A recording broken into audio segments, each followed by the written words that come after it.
যত দিন যাচ্ছে জামাতে ইসলাম হাসির খোরাক হচ্ছে।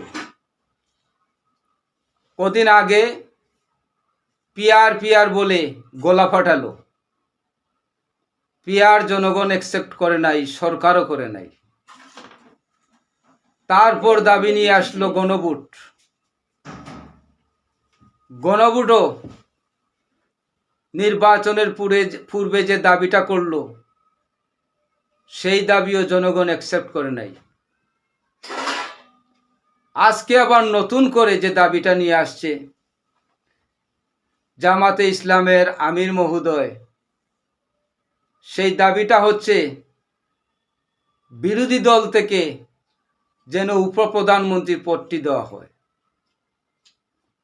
সেই দাবিও আমার মনে হয় জনগণ অ্যাকসেপ্ট করবে না। ওরা যেভাবে জামাতে ইসলামের নেতৃত্বে যে 8টি দল জোট হয়েছে, সেই 8টি দলও হাসির খোরাকে পরিণত হয়ে যাচ্ছে। যত দিন যাচ্ছে জামাতে ইসলাম শুধু বাঁকার বাঁকা হচ্ছে। আবার ঘোষণা দিয়েছেন যদি এই দাবি পূরণ না হয় তাহলে জামাতে ইসলাম নাকি নির্বাচনে যাবে না। ভালো কথা। জামাতে ইসলাম রাজনীতির ইতিহাসে কোথাও ফ্যাক্টর হয় নাই, কোনোদিন হবেও না। রাজনীতির মাঠে ফ্যাক্টর বারবার হচ্ছে দেখছি জাতীয় পার্টি।